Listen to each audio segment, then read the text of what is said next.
हाय everyone, अस्सलाम वालेकुम and welcome back to my channel. क्या हाल चाल हैं जी सब लोगों के। और आप लोगों की सर्दियां कैसी गुजर रही हैं। हम तो देखें एक शादी से आए हैं और आते ही रज़ाइयाँ ले ली हैं और बिस्तर में घुस गए हैं। इतनी सर्दी थी कि मैं हैरान हूँ यार। विंटर में शादियों का मज़ा भी आता है कि आप हर तरह की ड्रेसेस को ना कैरी कर लेते हो, बट प्रॉब्लम ये होता है कि सर्दी भी बहुत लगती है। फॉर द टाइम बिंग तो इतना फ़ील नहीं हो रहा होता ना, उस टाइम आप ड्रेसअप हुए होते हो, आप एक्साइटेड होते हो। लेकिन जब आप घर आते हैं और फिर आप फाइनली फ़ील करते हैं कितनी सारी सर्दी आपकी हड्डियों में घुस गई है। और ख़ास तौर पे मुझे ऐसे लोग जो थोड़े से स्लगिश भी हैं और सर्दियों से थोड़े से चालू भी हैं, तो फिर हमें तो ज़रूरत से ज़्यादा ही सर्दी फ़ील होना शुरू हो जाती है। लेकिन वो कहते हैं ना कि इंसल्ट और सर्दी जितनी फ़ील करोगे उतनी ज़्यादा लगती है। अच्छा, मुझे ये बात पता है, इसके बावजूद बचपन से अब तक मैं ये दोनों चीज़ें इतनी फ़ील करती हूँ। कोई इंसल्ट कर दे वो भी बहुत फ़ील होती है। इवन कोई ज़रा सी छोटी-सी बात भी कह देता है ना, तो मुझे वो भी फ़ील होना शुरू हो जाती है। और फिर सर्दी, वो भी मुझे ऐसे ही है, क्योंकि मैं इनको महसूस ही बहुत करती हूँ। खैर, आपने मेरे जैसा नहीं होना, तो इधर मैं आपको शादी के कुछ क्लिप्स, कुछ ग्लिम्स दिखा रही हूँ। तो बड़ा हमने वैसे एंजॉय किया यहाँ पर। फैमिली में भी क्या होता है ना कि ये देखिए, आप मेरा ड्रेस देखिए सबसे पहले ना, हैवीली एम्ब्रॉयडर्ड ग्रीन कलर का वेलवेट का ड्रेस मैंने पहना था। अच्छा लग रहा है ना। एक्चुअली ये ना मेरा शादी का बरी का ड्रेस था, लेकिन मेरे शादी को 4 साल हो गए हैं ऑलमोस्ट, लेकिन ये ड्रेस मुझे पहनने का कभी मौका ही नहीं मिला। तो आज मैंने कहा चलो क्यों ना यार ट्राई करते हैं, इस ड्रेस को भी मौका दिया जाए कि इसको भी पहना जाए, ज़ीनत बख्शी जाए।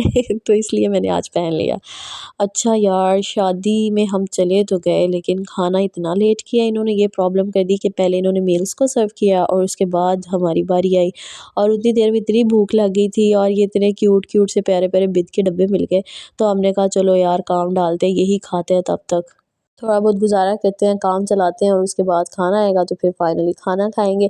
और फिर जब खाना आया तो मैं उसको खाने में इतना हम बिज़ी हो गए कि मैंने यार उसके क्लिप्स रिकॉर्ड नहीं किए, अदरवाइज़ मैं आपको दिखाती खाना कितना टेम्प्टिंग था। बहुत मज़े का खाना था। ये मार्केट इतनी प्यारी नहीं थी, लेकिन जो खाना था ना वो बहुत मज़े का था। वापसी पर आते हुए मैंने ही अपना एक पार्सल भी रिसीव किया, जो कि आंटी के घर पे रखा हुआ था सिटी में, क्योंकि यहाँ पर आपको पता है ना पार्सल्स नहीं आते। आपको पहले भी बताया हुआ है कि मैं विलेज में रहती हूँ, गाँव में, तो यहाँ पर पार्सल डिलीवर नहीं होते, तो हमें सिटी के अंदर रहते हुए जो है ना मंगवाने पड़ते हैं। वहाँ पर किसी के पास से हम रिसीव करवा लेते हैं और जब हम खुद जाते हैं तो फिर हम वहाँ से अपने पार्सल्स ले आते हैं। तो ये मैंने रिसेंटली केराटिन करवाया था, तो उसके लिए उन्होंने मुझे ब्री मोड का शैम्पू, केराटिन शैम्पू और कंडीशनर रिकमेंड किया था। और अगले दिन मैं मरियम परवेज़ की स्टोरी देख रही थी, तो उसने भी जो है वो रिकमेंड किए हुए थे ये शैम्पू और कंडीशनर को, और साथ में उसका कोड यूज़ करने से ना थोड़ा बहुत ऑफ़ भी मिल रहा था, इसलिए मैंने इसका ऑर्डर दे दिया और मंगवा लिए। तो इसको यूज़ करूँगी मैं और देन मैं आपको बताऊँगी कि कैसा इसका रिज़ल्ट है। वैसे इसके ऊपर लिखा हुआ है कि इसके अंदर नेचुरल इंग्रेडिएंट्स हैं, प्लांट एक्सट्रैक्ट्स हैं और अच्छी सी खुशबू भी है थोड़ी बहुत। ये शैम्पू और केराटिन जो कंडीशनर है ना, ये स्पेसिफ़िकली केराटिन हुए हुए बालों के लिए ही है। अगर आपके बाल केराटिन नहीं हुए हुए तो आपको यूज़ करने की ज़रूरत नहीं है इसको।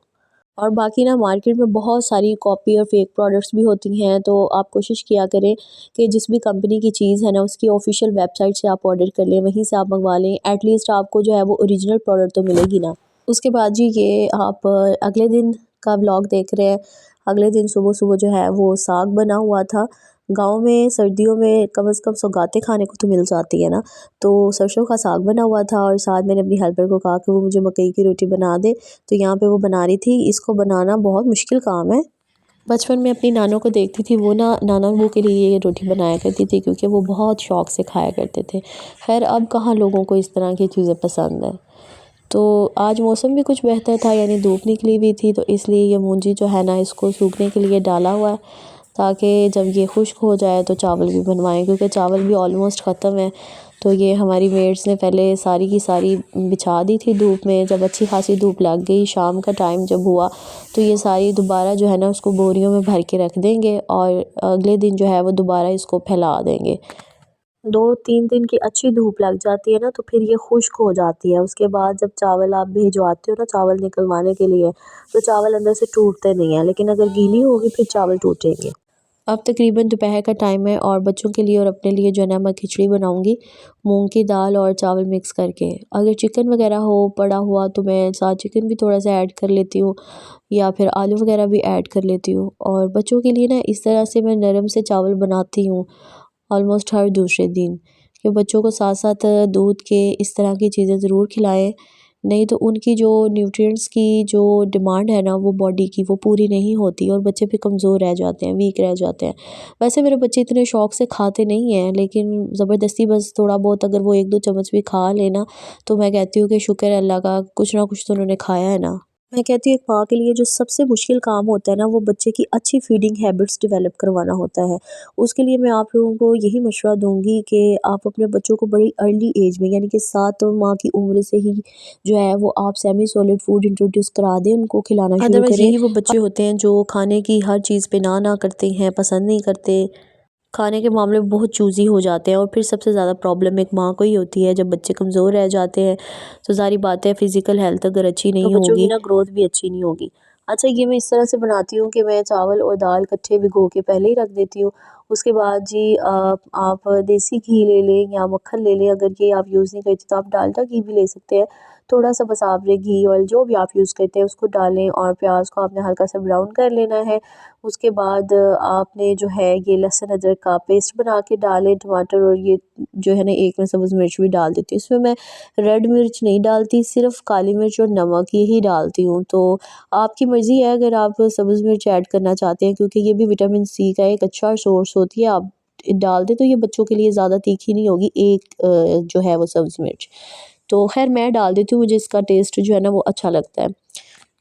तो अच्छी तरह इसका जो है मसाला सा आप बना लें, मसाला बन जाए तो उसके बाद आप जो है वो पानी डाल दें इसमें, और पानी डालने के बाद आप दाल और चावल डाल दें। जब पानी में बॉयल आना शुरू हो जाए और नरम सा रख के आप जो है ना इसको दम लगा दें। तो लें जी, आपकी खिचड़ी तैयार है। देख लें कितनी जल्दी मैंने आपको खिचड़ी की रेसिपी बता दी है। मेरे जैसा भी कोई होगा शेफ़ जो आपको इस तरह से बता रहा होगा रेसिपीज़। ये खिचड़ी दोपहर में बना लेती हूँ ना तो मैं भी खा लेती हूँ, बहुत सारी वेजिटेबल साथ कट कर लेती हूँ सैलेड के तौर पर, जैसे खीरा वगैरह, और फिर साथ में थोड़ी सी ये खिचड़ी ले लेती हूँ और बस इसी से पेट भर लेते हैं भई। और अब हम शहरों में थोड़ी रहते हैं कि फैंसी फैंसी खाने ऑल द टाइम हमें अवेलेबल हो हम खाएं। यहाँ पे आपको कुछ भी खाने को मन करता है ना तो आपको वो खुद ही घर में ही बनाना पड़ता है। और अगर आपने मंगवाना है तो आपको यहाँ से कोई 8-10 किलोमीटर दूर जाना पड़ेगा और वहाँ से फिर आपको लेकर आना पड़ेगा। तो ऐसे मौके जी रोज़ रोज़ हमें तो नहीं मिलते, इसीलिए बस ऐसे ही गुज़ारा मज़ारा करना पड़ता है। तो आप लोगों में से बहुत सारे लोग जो है वो गाँव में भी रहते होंगे, बहुत सारे शहरों में भी रहते होंगे। बाकी जी हर जगह की अपनी अपनी स्पेशलिटी होती है। जगह सारियां ही चंगियां होंदियां ने, बस बंदा आप चंगा होना चाहिए। मेरा तो इस गल ते बिलीव है। तो इसी के साथ आज का अपना व्लॉग एंड करते हैं। अगर आपने चैनल मेरा सब्सक्राइब नहीं किया अभी तक तो वो जल्दी से आप सब्सक्राइब कर लें और बेल आइकन के बटन को भी तो प्रेस कर दें ताकि हर नई आने वाली वीडियो मेरी आप तक टाइमली पहुँचे। आप मेरी हर वीडियो को वॉच किया करें, अपने कमेंट्स दिया करें और अपना बहुत ख्याल रखें। अल्लाह हाफ़िज़।